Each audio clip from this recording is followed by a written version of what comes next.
Were Peter and Paul enemies? Well, in this video, we're going to be exploring one of the most fascinating events in the entire New Testament, known as the incident at Antioch, where Peter and Paul go head to head. So captivating is this moment that artists throughout the centuries have depicted it as Peter and Paul, the two most influential men in Christianity, come to blows. This event has also been of immense interest in modern scholarship. The renowned New Testament scholar James Dunn described the incident at Antioch as so, quote, "Here is one of the most tantalizing episodes in the whole of the New Testament. If we could only uncover the full picture of what happened here, what led up to it, and what its sequel was, we would have gained an invaluable insight into the development of earliest Christianity," end quote. To finally convince you of the significance of this event, is it not interesting that the earliest opponents of Christianity, Celsus and Porphyry, the first men to ever mount intellectual attacks upon Christianity, point to this incident to discredit it? Unfortunately, we don't have the writings of these men anymore, but they are quoted by the church fathers. Jerome writes the following about Porphyry, quote, "In the first book of his treatise against us, Christians, he alleged that Peter had been rebuked by Paul because he did not walk uprightly as he spread the gospel. His intention was to charge Peter with error and Paul with impudence, and to implicate the entire community of Christians in the lie of fabricated teaching on the grounds that the leaders of the churches disagreed amongst themselves," end quote. Thus, Porphyry viewed this event as proof that the very founders of Christianity disagreed amongst themselves, and this therefore disproved the entire Christian movement. So hopefully I've convinced you of the importance of this event. It's an event that must be studied and understood for those wishing to truly understand the New Testament. And when we do so, what we shall see is that the incident at Antioch does not prove that Paul and Peter were enemies, but rather that the conflict was between Paul and James, Jesus' own brother, and Peter is just unfortunately caught in the crossfire. Before we begin our journey, please take some time to hit that like button, leave me a comment and subscribe. And to truly support my work, please consider becoming a patron. Link in the description below. Okay, let's now begin with some essential background knowledge. So Paul is centered in Antioch, where there is a mixed church made up of both Jews and Gentiles, and they believe in a law-free gospel, meaning they do not keep the Jewish law. Also, Barnabas is Paul's right-hand man and is with him up there in Antioch. In contrast, James is the leader of the church in Jerusalem, which is predominantly Jewish, and believes in a law-obedient gospel, meaning they do keep the Jewish law. An important group in the Jerusalem church is known as the circumcision faction, Jewish Christians who still zealously maintain the Jewish law. Now, where does Peter fit into all of this? Well, he is a part of the Jerusalem church, but as we shall see, Peter really can't be put into a box as nicely as Paul and James. Okay, next we need to talk about what's going on up in Antioch. This is a strange church because it's made up of both Jews and Gentiles. And Paul, who's the leader of this church, insists that everyone eats around the same table. And not just for the Lord's Supper, but for normal, everyday meals as well. So in Antioch, both Jews and Gentiles eat together. And of course, Paul and Barnabas would be a part of these meals as well. So why am I mentioning this? Why is this controversial? Well, there's actually nothing in the law that prohibits Jews and Gentiles eating together. But there's this widespread understanding amongst the Jews that you should not eat with Gentiles, as according to the law, Gentiles are unclean. And also remember, Jews kept a very strict kosher laws. So there's this obvious understanding that Jews and Gentiles shouldn't eat together. Writing on this matter is the Jewish Annotated New Testament, which reads, quote, "This objection conforms to norms found in numerous Jewish works from the Second Temple period. Jews ought not share meals with Gentiles or eat food prepared by them." So The fact that in Antioch, both Jews and Gentiles are around the same table is extraordinarily controversial. So why are they doing it? Well, because of the law-free gospel. Paul says it the best in his letter to the church to Ephesus. He writes in chapter 2, verse 14, quote, "In his flesh he is made both into one and has broken down the dividing wall, that is, the hostility between us, abolishing the law with its commandments and ordinances, that he might create in himself one new humanity in place of the two." Thus, according to Paul, God has now abolished the Jewish law, which was acting as a separator between Jews and Gentiles. And now that the law is gone, there's no longer a distinction between Jews and Gentiles. There's just one people of God. And therefore, it doesn't make any sense not to eat around the same table because there isn't a difference anymore between Jews and Gentiles. Paul again says it in the book of Galatians, famously in chapter 3, verse 28, quote, "There is no longer Jew or Greek. There's no longer slave or free. There's no longer male and female, for all of you are one in Christ Jesus." End quote. Therefore, Paul's insistence on communal meals reflects his law-free gospel and the belief that there are only Christians and no longer Jews and Gentiles. Now, in contrast, the Jerusalem church believes in the law-obedient gospel and thus still believes in the distinction between Jews and Gentiles. So it's fair to assume that when they ate meals, they most likely had a table for Jewish Christians and then another table for Gentile Christians. And as you can imagine, in such a scenario, Paul would have been infuriated, as he no longer believes in observing the law and in the separation between Jews and Gentiles. That's the whole point of his gospel. Let's again turn to the Jewish annotated New Testament, which writes, quote, "Paul may tolerate continued observance of other Jewish food practices, but he insists that all Christ believers, Jewish and Gentiles, can and ought to eat together as equals." They continue to write. Others within the church, whom Paul calls the circumcision faction, affirm the ongoing relevance of the Jew-Gentile distinction and consequently object to commonality, I'm saying that wrong, between Jews and Gentiles, even among those who believe in Christ, end quote.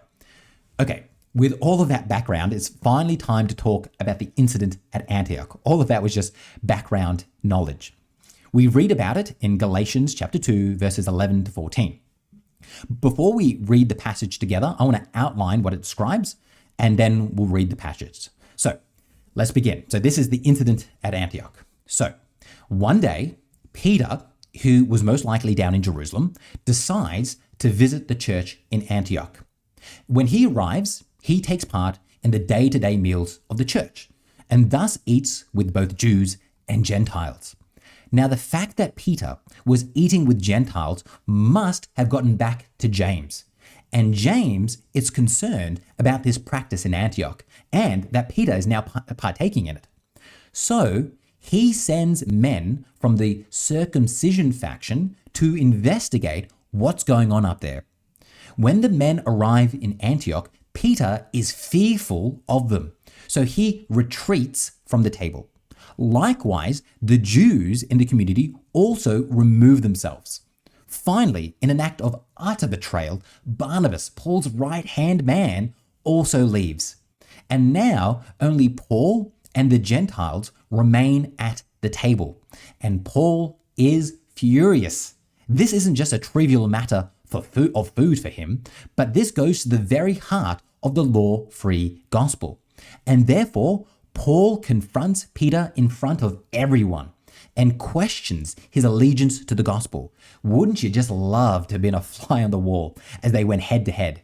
It would also be fantastic if we had an account from Peter's perspective, but alas, all we have is Paul's point of view, which he writes about in the book of the Galatians. Let's now read it for ourselves. In chapter 2, verses 11 to 14, we read, quote, "But when Cephas, which is just another name for Peter, came to Antioch, I opposed him to his face because he stood self-condemned.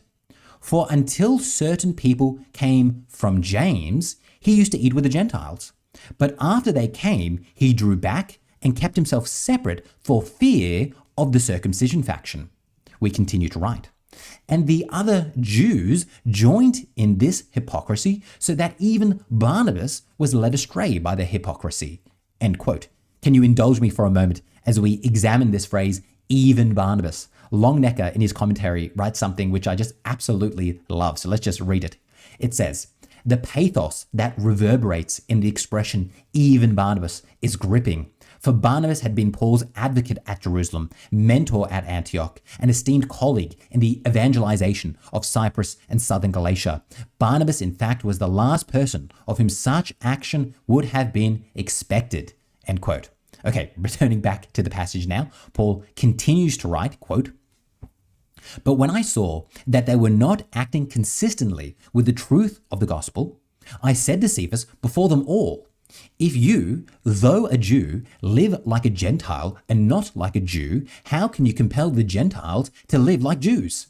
He continues to write, we ourselves are Jews by birth and not Gentile sinners, yet we know that a person is justified not by works of the law, but through the faith of Jesus Christ.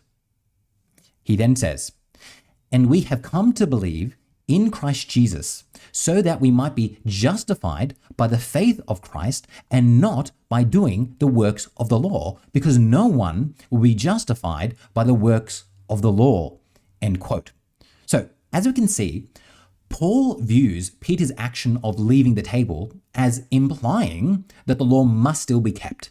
And for Paul, this is totally abhorrent. The law has been done away with. We're now justified by faith. And Paul will continue writing about this in the rest of his letter to Galatians, which you should definitely read. It's fantastic. So, why is all of this important? Firstly, it proves that there is a division in early Christianity between the law-free gospel and the law-obedient gospel. Secondly, that this division was between the very leaders of the church, Paul and James. Thirdly, and this one is a bit more speculative, that Peter was caught in the middle of this fight and was attempting to placate both sides. I feel Longnecker provides the best explanation of this incident at Antioch. He writes, quote, why did Cephas fear a delegation from James and the Jerusalem church when he himself was one of the pillars of that church? Were they Judaizers? Was James, who sent them, himself a Judaizer? Which is a fascinating question. Longenecker continues to write, or if not Judaizers, did they represent some conservative faction within the Jerusalem church which frightened Cephas by threatening to break off fellowship with Antioch Christians if their counsel was not heeded? And in such a scenario, Cephas was in fact attempting to avert a break between the Jerusalem church and the community of believers at Antioch. End quote. Now, this is speculative, but I think Longnecker makes a good argument. Peter was perhaps trying to prevent a break in the church between James and Paul. Thus, Peter was the bridge man between these two early groups in Christianity. To quote again from James Dunn in his book Unity and Diversity in the New Testament, quote, Peter became the focal point of unity in the great church, since Peter was probably in fact and effect the bridge man who did more than any other to hold together the diversity of first century Christianity. Now, most importantly, this is the most important part of the whole video. This account in Galatians 2 should be viewed alongside the meeting between James and Paul found in Acts chapter 21. I see these two stories as having to be read side by side. They're really, really important. We explored Acts 21 in my previous video. Why are they so important? Well, the incident in Antioch is written about in the book of Galatians from the perspective of Paul. And in it, Paul highlights the division between his gospel and that of Jerusalem's. In it, Paul stresses that he did not placate to the demands of James, but stood firm in his gospel. In contrast, the meeting between James and Paul is written in the book of Acts. And the author of Acts wants to highlight the unity of the early church. And thus, in Acts 21, Paul actually obeys the demands of James in order to demonstrate his obedience to the law. So as you can see, in one account, he obeys James. In the other account, he stands up to James. That's why it's important to read both of these side by side. Acts is trying to show us unity, while Galatians division. And this is not an isolated incident. We saw this exact same pattern when we compared Paul's conversions account. In the account in Acts, it's all about Paul's unity with the Jerusalem church. When Paul's account of his conversion in the book of Galatians, it shows his division from the church in Jerusalem. Finally, we're going to see this pattern again in the next video when we compare the different accounts of the Council of Jerusalem. We have two different versions of the Council of Jerusalem, one in Acts 15 and one in Galatians 2. The Council of Jerusalem is one of the most exciting events in the entire New Testament, so make sure you join me for it. And it provides us just a great test case of proving our theory. And hopefully, you can see the validity of it by seeing all of these different incidences all following the same pattern. Okay, I really hope you've enjoyed and learned something from this video. If you have, please hit that like button. It makes a world of difference. Also, leave me a comment and subscribe. And finally, for those wishing to really support my work, please consider becoming a patron so we can achieve the goal of this channel, which is to create a library of videos that objectively and respectfully analyze the Bible. If you've watched up to this point in the video, I really, really thank you. Please make sure you leave a comment so that I know that you've been here. It really means the world. And if you find this stuff as interesting as I do, please make sure you keep talking to me in the comment section below. There is nothing more important than this. This is talking about the establishment of the Christian church, which is the most influential thing in this world. I know it seems strange to say a thing like that, but in our time here, there's literally nothing more important than to research this, to analyze it. And I hope that people out there realize that as well. For both believers and unbelievers, there is nothing more important than digging deep and understanding this and understanding it from the original sources. I'm just rambling now. I'm rambling, but hopefully you'll agree with me. I'll see you in the next one, and I hope to see you there. Bye-bye.